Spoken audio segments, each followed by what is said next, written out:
Hello friends, आपका एक बार फिर इस चैनल पे बहुत बहुत स्वागत है। आज की कहानी एक राजा के बारे में है जो कि सदियों पहले हुआ था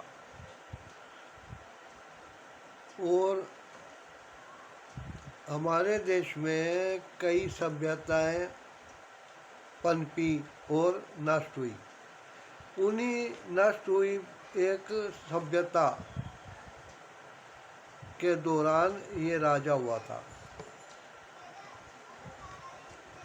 वह जब राजकुमार था, यानी कि उसके पिता महाराज थे, राजा थे, तो वो उत्तराधिकारी घोषित किया गया।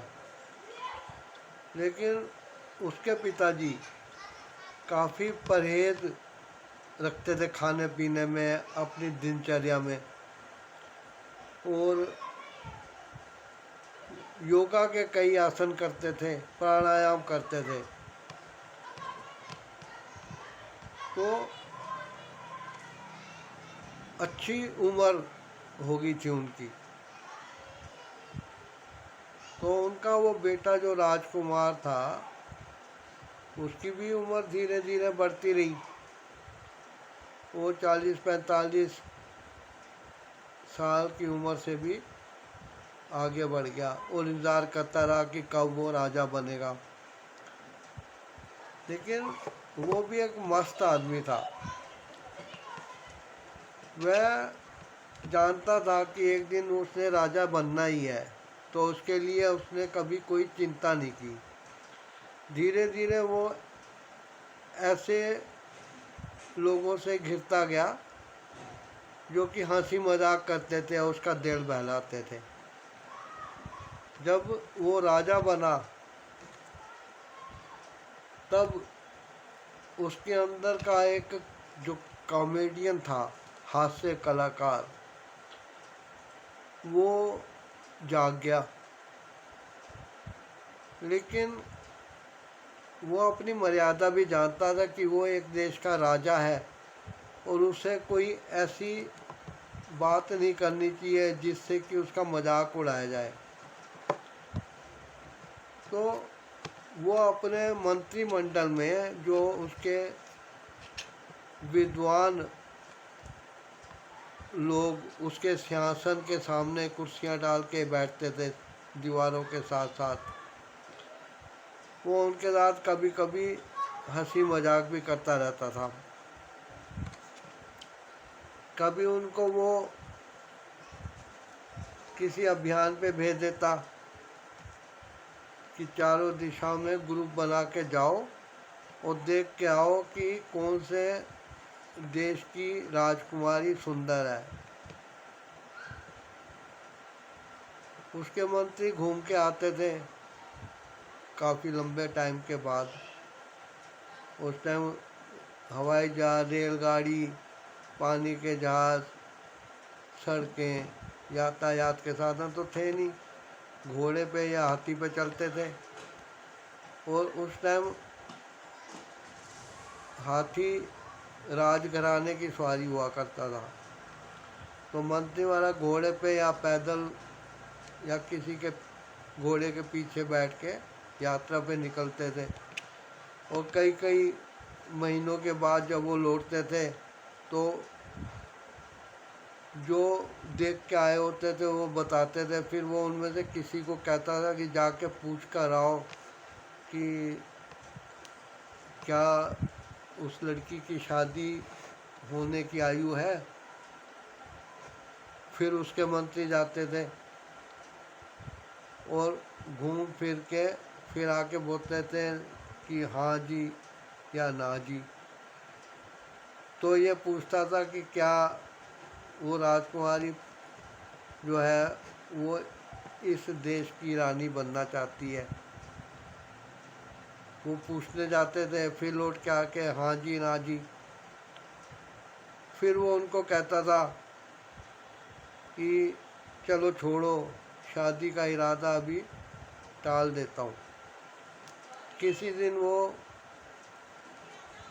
उनको लेके किसी मैदान में आ जाता था, वहाँ प्रजा को इकट्ठा कर लेता था और फिर सबके सामने घोषणा करता था कि जो मैं ये तीर चला रहा हूँ, इस तीर को जो भी मंत्री सबसे पहले ढूंढ के लाएगा उसको इनाम दिया जाएगा। फिर वो तीर चलाता था, मंत्री उसे ढूंढ ढांढ के लाते थे। अचानक एक दिन सारे मंत्रिमंडल ने सोचा कि ये राजा जो है ये राजकाज के काम में सलाह नहीं लेता, उनको ठगता रहता है, हर टाइम तक करता है। तो अगली बार राजा का दिमाग ठनका, उसने धनुष उठाने के एक्टिंग की, फिर उस पर तीर चढ़ाने की एक्टिंग की और ज़ोर से घोषणा की इस तीर को जो ढूंढ के लाएगा उसको मैं अपना उत्तराधिकारी घोषित करूँगा। अब उसने वो नकली धनुष और तीर जो कि था ही नहीं, ऐसे तीर खींच के उसने धनुष पे छोड़ा और मुंह से आवाज़ निकाली, शू।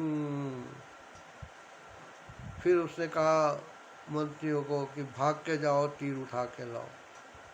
अब मंत्री जानते थे कि ना तो धनुष था ना तीर, तो अब वो ढूंढ के किसको लाएं। उन्होंने कुछ आगे जाके सलाह की तो कहने लगे अगर राजा से ये बात कहते हैं तो कहीं वो कत्ल ही ना करा दे। अब राजा को भाई कैसे कह सकते थे कि महाराज आपने झूठ बोला था, धनुष तीर तो था नहीं। अब वो पहले से ज़्यादा कुछ महीनों बाद वापस आए, लेकिन तब तक उनके माइंड में एक प्लानिंग आ चुकी थी। उन्होंने भी सोचा कि चलो हम भी राजा के साथ कुछ खेल करते हैं। उन्होंने राजा को कहा महाराज वो तीर तो हमें मिला नहीं।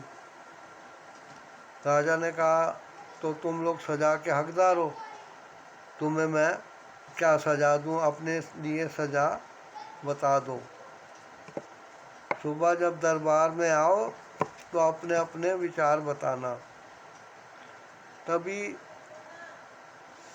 जो एक्सपीरियंस होल्डर मंत्री थे, वरिष्ठ नागरिक, उन्होंने कहा महाराज तीर तो नहीं मिला, लेकिन हमने रास्ते में एक चीज़ जो नोट की है दूसरे देश में, राज्य में, यदि वैसा आप करो तो वाहवाही हो जाएगी। राजा ने कहा क्या? कहते हैं सर इसके लिए दरबार में बैठना पड़ेगा। राजा ने सबको दरबार में बिठाया और ध्यान से उनकी बातें सुनने लगा। एक मंत्री ने कहा महाराज भटकते भटकते एक बार हम एक राज्य में पहुंच गए। अलग अलग गए थे, लेकिन भटकते भटकते, क्योंकि धरती गोल है, हमारी मुलाकात एक राज्य में हुई। वहाँ का राजा जो था बहुत महीन और सुंदर रेशमी वस्त्र पहनता है, जिसकी सलवटें नहीं होती है। उसके ऊपर वो हीरे मोतियों के हार, गहने, कुंडल वो मुकुट डालता है और उस तरफ उसकी बड़ी धाक है, सारे उसकी प्रशंसा करते हैं। राजा का माथा ठनका। तो एक मंत्री ने कहा महाराज क्या आप हम पे विश्वास करेंगे? राजा कहने लगा हमको तुम पे विश्वास है और हमें आत्मविश्वास भी है, हम कॉन्फिडेंट हैं, हमारा कॉन्फिडेंस बहुत ऊंचे दर्जे का है, बताओ जल्दी से कैसे बचते। वो कहने लगे महाराज उसका वर्णन करना बहुत मुश्किल है। हम वापस उस राज्य में जाके आपके लिए वस्त्र बनवा के ले आएंगे। अब राजा बेताबी से उनका इंतजार करता रहा। कई महीनों के बाद जब वो लौटे तो एक सोने की ट्रे में रेशम के लाल कपड़े से ढका हुआ वो वस्त्र राजा के सामने पेश किया गया। राजा ने कहा, इसका जो आवरण है उसे उठाओ, हम वस्त्र देखना चाहते हैं। एक दास ने वो लाल कपड़ा हटा दिया। ट्रे खाली थे। राजा गुस्सा हो गया, कहता ये कैसा वस्त्र है? कहता महाराज, यही तो इसकी खूबी है। ये उसी देश के राजा का जो डिज़ाइन होता है वैसे ही हमने बनवाया है। इसको पहनना है, आपने कॉन्फिडेंस रखना है और इस कपड़े को पहन के आप जब घोड़े के ऊपर निकलेंगे तो प्रजा प्रशंसा से भर जाएगी। क्या महाराज, आपको कॉन्फिडेंस नहीं हो रहा? राजा गुस्सा हो गया, कहता है मेरे कॉन्फिडेंस पे शक करते हो? चलो। अब राजा को खूब मल के ऊपर लगा के नहलाया गया और फिर दास दासियां बड़े गंभीर मुंह से आके राजा को वस्त्र पहनाने लगी। राजा के पूरे वस्त्र पहले उतारे गए। उसके बाद एक एक वस्त्र करके उसको चढ़ाया गया। उसके ऊपर जो फीते वाला या बेल्ट बांधी जाती थी वो सब बांधी गई और राजा को शीशे के आगे खड़ा कर दिया गया। राजा कहता है ये क्या, हम तो नंग धड़ंग दिख रहे हैं। कहता महाराज, कॉन्फिडेंस होना चाहिए आपको। जो आप वस्त्र को नहीं दे सकते हैं लेकिन दूसरे दे सकते हैं।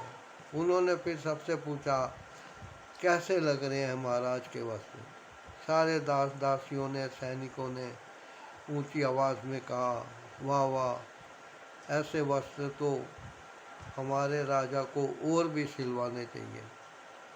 राजा कॉन्फिडेंस से भर गया। उसने अपने कमर में बंधी हुई तलवार की मुठ में हाथ रखा और तलवार निकाल के खींच के उठाई। कहता है चलो, हमारी सवारी तैयार करो। राजा को लाके घोड़े पे बिठाया गया। मंत्रियों ने उसे बताया कि रास्ते में प्रजा को वो कैसे निहारेगा, हंस हंस के उनसे बातें करेगा, उनके अभिवादन को स्वीकार करेगा। और राजा को कहा, महाराज, आपने प्रजा के हाव भाव देखने हैं और उनका उत्तर देना है। लोग आपको बहुत हैरानी से देखेंगे। अब राजा की सवारी महल से निकली और उससे पहले मुनादी फेर दी गई, महाराज सो एंड सो की सवारी आ रही है। सड़क के किनारे फूलों की वर्षा करने के लिए सबको फूल दे दिए गए। हर उम्र का प्राणी जो उस राज्य में रहता था सड़क के किनारे खड़ा था। अब उस राज्य का बैंड मीठी धुन बजाता हुआ आगे आगे चलने लगा। दूसरा बैंड पीछे था। पीछे घोड़ों पे मंत्री भालों की नोक हवा की आसमान की तरफ उठा के चल रहे थे। राजा निकला। उसने बड़े कॉन्फिडेंस से अपनी प्रजा को देखा और उचक उचक कर उसने अभिवादन स्वीकार करने शुरू कर दिए। लोग बड़े हैरान थे। मंत्रियों ने आवाज़ दी, प्रजाजनों, तालियां बजा के महाराज का स्वागत कीजिए और जय जय करिए। अब उन्होंने कहा, हमारे देश का राजा कैसा हो। वो मंत्री चिल्लाए, इन वस्त्रों जैसा वस्त्र पहने हुए हो, कॉन्फिडेंस से भरा हो और प्रजा के लिए अच्छे अच्छे नियम बनाए। राजा को कॉन्फिडेंस था। वो कई जगह घोड़े से भी उतरा और पैदल ही उसने सड़क पे जाके लोगों के अभिवादन स्वीकार करने शुरू कर दिए। तो इस तरीके से वो बहुत देर तक, तकरीबन सारा दिन उन महीन वस्त्रों में मैं घूमता रहा। शाम को जब वो महल में आया तो उसने मंत्रियों से कहा कि तुम पुरस्कार में क्या पाना चाहते हो। आज हम जनता की खुशी देखकर फूले नहीं समा रहे। हम जनता के लिए ज़रूर कोई अच्छे कानून पास करेंगे। मंत्रियों ने सिर झुका के सलाम किया और 4 कदम पीछे मुड़ के वो दरबार से बाहर चले गए। तो ये राजा जो था उसका कहीं इतिहास में नाम नहीं है, क्योंकि वो सभ्यता नष्ट हो गई। लेकिन एक पांडुलिपि अभी भी बची हुई है जो कि मेरे कब्जे में है। उससे मैं आपके लिए कहानी ढूंढ के लाया हूँ। आशा करता हूँ आप इस चैनल को सब्सक्राइब कर देंगे और वीडियो को लाइक, शेयर, कमेंट करेंगे, कहानी पसंद करेंगे और बताएंगे कि कहानी कैसी लगी। थैंक्स।